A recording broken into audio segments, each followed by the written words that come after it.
Greetings, ASA members. January is opened with much activity affecting our Arizona schools.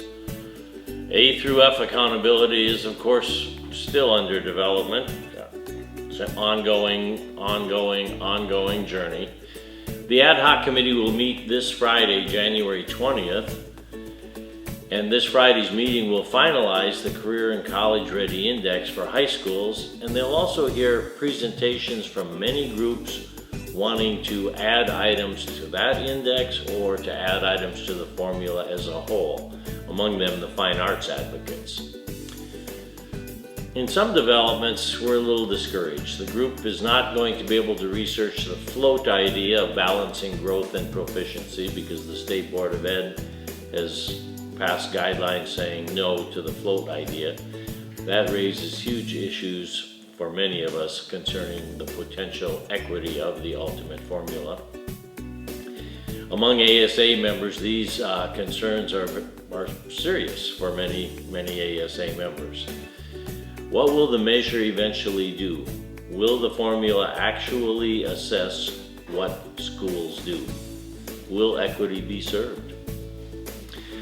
On another front, the legislature is in session. If you wish to feed that masochistic streak inside, you can follow the education-related bills on our ASA website. You will need to access the link under Member Services with your username and password. Some bills have already elicited considerable interest. Representative Thorpe's bill, HB 2120, would forbid classes, events, and activities that, and I quote, promote division, resentment, or social justice toward a race, gender, religion, political affiliation, social class, or other class. And this is for K-12 and university levels. So high school English teachers better not teach to kill a mockingbird. Social justice lurks there. SB 1039, that's a Senator Allen bill, allows A and B districts and charters to certify their own teachers. It breaks the certification laws wide open. Something to consider. And Governor Ducey has released his budget just last Friday, putting some detail into the promises made during his State of the State address. Ducey is seeking $114 million in new money for K-12 schools. So that, in a sense, is good news, the emphasis on K-12 education. However, the details are interesting. The biggest chunk of that new money, $38 million, will fund his proposal to boost per-pupil funding based on performance, particularly, though, among low-income schools. Under that program, schools with AZ merit scores that rank in the top 10% statewide would receive an additional $225 per pupil funding. Now, if you're a school that's in the top 10% and you have greater than 60% free and reduced price lunch, you will receive $400 per student.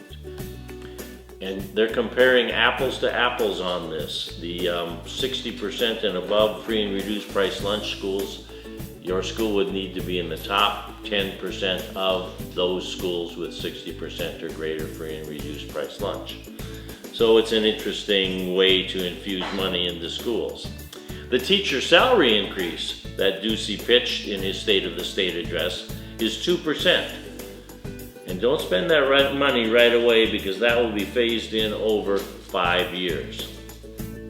One additional note on Ducey's budget is Full Day K is going to be funded for schools with a free and reduced price lunch count of over 90%. If they already have All Day K, they can spend that money elsewhere. The State Board of Education, another player in the activities of the last 2 weeks, meets on Monday, January 20th, and they are set to discuss the menu of assessments, the policies and procedures that will be used to find, perhaps, new assessments. So, if you have an interest in leaving AZ Merit and trying something else, this discussion will interest you. Also up for consideration at next Monday's meeting is the Student Teaching Intern Certificate. which would allow certification and payment of student teachers. The legislature, the state board, the governor, the A through F Accountability Ad Hoc Committee. Add one more to the list of groups whose actions you need to watch for, and that's the State Board's K-3 Literacy Ad Hoc Committee. They are considering requirements that would add substantially to the literacy plans that elementary schools must submit for K-3 literacy. Their next meeting is Thursday, February 16th. Let me give you a couple of upcoming events to think about. ASA events. The Aspiring Principals Conference is this Friday. Still time to register. And remember to save space in your calendar in June 11th through 13th for our annual conference, Ready, Mindset, Grow, June 11th to 13th. So keep an eye on all of this. Attend all these meetings, or just concentrate on educational leadership in your school, district, or university. But remember, the actions of those groups will determine a great deal of what educational leaders can, can't, and must do.